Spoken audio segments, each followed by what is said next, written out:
ಬಳ್ಳಾರಿಯಲ್ಲಿ ಪೋಸ್ಟರ್ ವಿಚಾರಕ್ಕೆ ಗಲಭೆ ಪ್ರಕರಣ. ಪೊಲೀಸರ ವಿರುದ್ಧ ಜನಾರ್ದನ ರೆಡ್ಡಿ ಅಸಮಾಧಾನ. ಗಲಭೆಗೆ ಅಧಿಕಾರಿಗಳೇ ನೇರ ಕಾರಣ ಅಂತ ರೆಡ್ಡಿ ದೂರು. ಬಳ್ಳಾರಿ ಎಎಸ್ಪಿ ರವಿಕುಮಾರ್, ಡಿಎಸ್ಪಿ ಚಂದ್ರಕಾಂತ ನಂದಾರೆಡ್ಡಿ, ಶಾಸಕ ಭರತ್ ರೆಡ್ಡಿ ಮೇಲೆ ದೂರು ನೀಡಿದ ಜನಾರ್ದನ ರೆಡ್ಡಿ. ಬ್ರೂಸ್ಪೇಟೆ ಠಾಣೆಗೆ ದೂರು ನೀಡಿದ್ದ ಜನಾರ್ದನ ರೆಡ್ಡಿ ಆದರೆ ಪ್ರಕರಣ ದಾಖಲಿಸೋಕೆ ಪೊಲೀಸರು ಹಿಂದೇಟು ಹಾಕ್ತಿದ್ದಾರೆ ಅಂತ ಆರೋಪಿಸ್ತಾ ಇದ್ದಾರೆ. ಅವರು ಎಫ್ಐಆರ್ ಮಾಡದೆ ಹಿಂಬರಹ ನೀಡಿದ್ದಾರೆ ಅಂತ ರೆಡ್ಡಿ ಆಕ್ರೋಶವನ್ನು ವ್ಯಕ್ತಪಡಿಸ್ತಾ ಇದ್ದಾರೆ.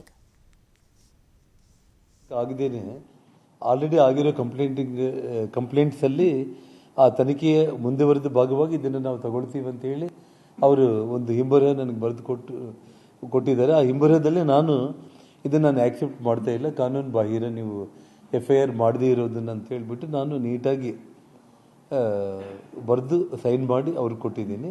ಇವಾಗ ಅದನ್ನು ನಾನು ತಗೊಂಡೋಗ್ಬಿಟ್ಟು ಪ್ರೈವೇಟ್ ಕಂಪ್ಲೇಂಟು ಕೋರ್ಟಲ್ಲಿ ನಾನು ಫೈಲ್ ಮಾಡ್ತಾ ಇದ್ದೀನಿ. ಮತ್ತು ನಾಳೆ ನಾಡಿದ್ದು 2 ದಿನಗಳು ಕೂಡ ಹೊಸ SP ಮತ್ತು IG ಏನು ಬಂದಿದ್ದಾರೆ ಎಲ್ಲ ಸಾಕ್ಷಿಗಳು ಅವ್ರ ಕಣ್ಮುಂದೆ ಇದೆ. ಅವರಿಬ್ಬರನ್ನ ಬಂಧನ ಮಾಡಿ ಜೈಲಿಗೆ ಹಾಕಿದ್ರೆ ತನಿಖೆ ಅಟ್ಲೀಸ್ಟ್ ಒಂದು ಹಂತಕ್ಕೆ ಬಂದಿದೆ ಅಂತ ಹೇಳಿದ್ರು ನಾವು ಭಾವಿಸ್ಬೋದು. ಅವ್ರ ಮೇಲೆ ನಾನು ಕಂಪ್ಲೇಂಟ್ ಕೊಟ್ಟರೆ ಇವರು FIR ತಗೊಳ್ಳೋದಕ್ಕೆ ರೆಡಿ ಇಲ್ಲ. ನಾನು ಹಿಂಬರಹ ನಾನು ತಗೊಂಡಿದ್ದೀನಿ. ನಾನು ಅದೃಷ್ಟವಶಾತ್ತು ಅವರು ನಾನು ಸ್ಟೇಷನ್ ನೋಡಿ, ಜನಾರ್ದನ ರೆಡ್ಡಿ ಅವರ ಆರೋಪ ಕೇಳ್ತಾ ಇದ್ದೀರಾ. ಸೊ ತನಿಖೆ ಸೂಕ್ತ ರೀತಿಯಲ್ಲಿ ಆಗ್ತಾ ಇಲ್ಲ, ತನಿಖೆ ವಿಚಾರಕ್ಕೆ ಸಂಬಂಧಪಟ್ಟಂತೆ ಒಂದಷ್ಟು ಅಸಮಾಧಾನ ಅನ್ನೋದು ಇವರಿಗೆ ಇದೆ. ಸೊ ಕಠಿಣ ಕ್ರಮ ಕೈಗೊಳ್ಳಿ ಅಂತ ಆಗ್ರಹಿಸಿದ್ರು, ನಾನು ಕಂಪ್ಲೇಂಟ್ ಕೊಟ್ಟರು ಕೂಡ FIR ದಾಖಲಿಸ್ಕೊಳ್ತಾ ಇಲ್ಲ ಅಂತ ಅವರು ಅಸಮಾಧಾನ ವ್ಯಕ್ತಪಡಿಸ್ತಾ ಇದ್ದಾರೆ. ಸೊ ಆ ಕಾರಣಕ್ಕಾಗಿ ನಾನು ಹೋರಾಟವನ್ನು ಮಾಡಬೇಕಾಗತ್ತೆ ಅನ್ನೋದನ್ನು ತಿಳಿಸ್ತಾ ಇದ್ದಾರೆ. ನೋಡಿ, ಈ ಪ್ರಕರಣದಲ್ಲಿ ರಾಜಕೀಯವಾಗಿಯೂ ಕೂಡ ಸಿಕ್ಕಾಪಟ್ಟೆ ಚರ್ಚೆಗಳಾಗ್ತಾ ಇದೆ, ರಾಜಕೀಯ ಟಾರ್ಗೆಟ್ ಆಗ್ತಾ ಇದೆ ಅನ್ನುವಂಥದ್ದು ಕೂಡ ಆರೋಪ ಇರೋದು. ಜನಾರ್ದನ ರೆಡ್ಡಿ ಅವರು ಈಗಾಗಲೇ ಒಂದಷ್ಟು ವಿಡಿಯೋ ರಿಲೀಸ್ ಮಾಡಿದ್ದಾರೆ, ಫೋಟೋಗಳನ್ನು ರಿಲೀಸ್ ಮಾಡಿದ್ದಾರೆ. ತನಿಖೆ ಯಾಕೆ ಸೂಕ್ತ ರೀತಿಯಲ್ಲಿ ಆಗ್ತಾ ಇಲ್ಲ ಅಂತ ಅವ್ರು ಪ್ರಶ್ನಿಸ್ತಾ ಇದ್ದಾರೆ. ಈ ಎಲ್ಲ ಬೆಳವಣಿಗೆಗಳ ಬಗ್ಗೆ ಮತ್ತಷ್ಟು ಮಾಹಿತಿಯನ್ನು ನೀಡ್ತಾರೆ ನಮ್ಮ ಪ್ರತಿನಿಧಿ ಸಿದ್ದು. ಬಳ್ಳಾರಿಯಿಂದ ಲೈವ್ನಲ್ಲಿ ಜಾಯ್ನ್ ಆಗ್ತಾ ಇದ್ದಾರೆ.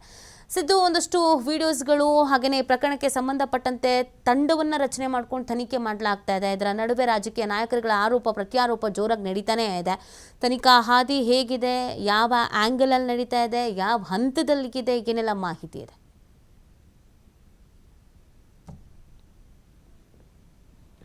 ಖಂಡಿತವಾಗ್ಲೂ ನೀತಿ, ಈ ಪ್ರಕರಣ ದಿನದಿಂದ ದಿನಕ್ಕೆ ಒಂದೊಂದು ಟ್ವಿಸ್ಟ್ ಅನ್ನ ಪಡೆದುಕೊಳ್ತಾ ಇದೆ. ಇದರ ಜೊತೆಯಾಗಿ ನಿನ್ನೆ ಕೆಲಸಕ್ಕೆ ಜಾಯ್ನ್ ಆಗಿದ್ದಾರೆ SP ಆಗಿ ನೂತನ ಸುಮನ್ ಡಿ ಪನ್ನೇಕರ್ ಅಂತ ಹೇಳಿ ಜಾಯ್ನ್ ಆದಂಥ ಸಂದರ್ಭದಲ್ಲಿ ಅನೇಕ ಗಲಾಟೆ ನಡೆದಂಥ ಸಂದರ್ಭದಲ್ಲಿ ಮತ್ತು ಜೊತೆಗೆ ಅಲ್ಲಿ ಇದ್ದಂಥ ಪೊಲೀಸ್ ಅಧಿಕಾರಿಗಳ ಜೊತೆಗೆ ಸಾಕಷ್ಟು ಚರ್ಚೆ ಸಭೆಗಳನ್ನು ಸಹ ಮಾಡಲಾಗಿದೆ. ಸಭೆಯಲ್ಲಿ ಕೆಲವೊಂದಿಷ್ಟು ತಂಡಗಳನ್ನು ರಚನೆ ಮಾಡಲಾಗಿದೆ ಅನ್ನುವಂಥ ಮಾಹಿತಿ ತಿಳಿದು ಬಂದಿದೆ. ಜೊತೆಗೆ ಅಲ್ಲಿ ಗಲಾಟೆ ಆಗೋದಕ್ಕೆ ಯಾವ ರೀತಿಯಾದಂಥ ಕಾರಣ ಆಯಿತು ಮತ್ತು ಬಹಳಷ್ಟು ನಾಯಕರು ಕೂಡ ಆರೋಪ ಮಾಡ್ತಾ ಇರುವಂಥದ್ದು ಏನಂದ್ರೆ ಪೊಲೀಸರ ವೈಫಲ್ಯ ಇದೆ, ಹೀಗಾಗಿ ಪೊಲೀಸರಿಂದ ಇದಾಯಿತು ಅನ್ನುವಂಥ ಆರೋಪದ ಅಡಿಯಲ್ಲಿ ಈಗಾಗಲೇ ಅಧಿಕಾರಿಗಳ ಜೊತೆಗೆ ನಿನ್ನೆ ಸಭೆಯನ್ನ ಮಾಡಲಾಗಿದೆ. ಸಭೆಯಲ್ಲಿ ಒಂದಿಷ್ಟು ಚರ್ಚೆಗಳಾಯಿತು. ಏನಂದ್ರೆ CCTV ಆಗಿರ್ಬೋದು ಮತ್ತು ಫೋಟೋಗಳಾಗಿರ್ಬೋದು, ವಿಡಿಯೋಗಳಾಗಿರ್ಬೋದು, ಇವನ್ನೆಲ್ಲವನ್ನ ತರಿಸ್ಕೊಳ್ಳಿ. ಅದರ ಜೊತೆಯಾಗಿ ಇದರ ಮೇನ್ ಮುಖ್ಯವಾಗಿರುವಂಥ ಯಾರೆಲ್ಲ ಇದ್ದಾರೋ ಕಲ್ಲು ತೂರಾಟ ಮತ್ತು ಬಡಿಗೆ ಎಸೆಯೋದ್ರಲ್ಲಾಗಿರ್ಬೋದು, ಗ್ಲಾಸ್ಗಳನ್ನು ಎಸೆಯೋದಾಗಿರ್ಬೋದು, ಅವುಗಳನ್ನು ಐಡೆಂಟಿಫೈ ಮಾಡಿ ಅವರವರ ಮನೆಗೆ ಹೋಗಿ ಭೇಟಿ ನೀಡಿ ಅವರನ್ನ ಕರ್ಕೊಂಡು ಬನ್ನಿ, ಅವರ ವಿಚಾರಣೆ ಮಾಡಿ ಯಾಕೆ ಹೋಗಿದ್ರು ಏನು ಅನ್ನೋಂಥದ್ದನ್ನು ನೀವು ಮಾಡಲೇಬೇಕು ಅಂತೇಳಿ ಈಗಾಗಲೇ ನೂತನವಾಗಿ ಜಾಯ್ನ್ ಆಗಿರುವಂಥ SP ಸುಮನ್ ಡಿ ಪನ್ನೇಕರ್ ಏನಿದ್ದಾರೆ ಎಲ್ಲ ವ್ಯವಸ್ಥೆಯನ್ನು ಸಹ ಈಗ ಮಾಡ್ಕೊಳ್ತಾ ಇದ್ದಾರೆ. ಜೊತೆಗೆ ಅನೇಕ ಪೊಲೀಸ್ ತಂಡಗಳನ್ನು ರಚನೆ ಮಾಡಿದ್ದಾರೆ. ತಂಡಗಳ ಮುಖಾಂತರ ಅಂದ್ರೆ ಕೆಲವರಿಗೆ CCTV ವಿಜುವಲ್ಗಳನ್ನ ಕಲೆ ಹಾಕ್ಲಿಕ್ಕೆ, ಕೆಲವರಿಗೆ ಸೋಷಿಯಲ್ ಮೀಡಿಯಾದಲ್ಲಿ ಹರಿದಾಡ್ತಾ ಇರುವಂಥ ವಿಡಿಯೋಗಳಾಗಿರ್ಬೋದು, ಫೋಟೋಗಳಾಗಿರ್ಬೋದು, ಇವುಗಳನ್ನ ಕೆಲವು ತಂಡಗಳ ಮುಖಾಂತರ ಮಾಡಿಕೊಳ್ಳಲಾಗಿದೆ. ಜೊತೆಗೆ ಕಾನೂನು ಸುವ್ಯವಸ್ಥೆಯನ್ನ ಹಾಳು ಮಾಡಲಿಕ್ಕೆ ಕಾರಣದವರನ್ನ ಬಿಡೋ ಹಾಗಿಲ್ಲ.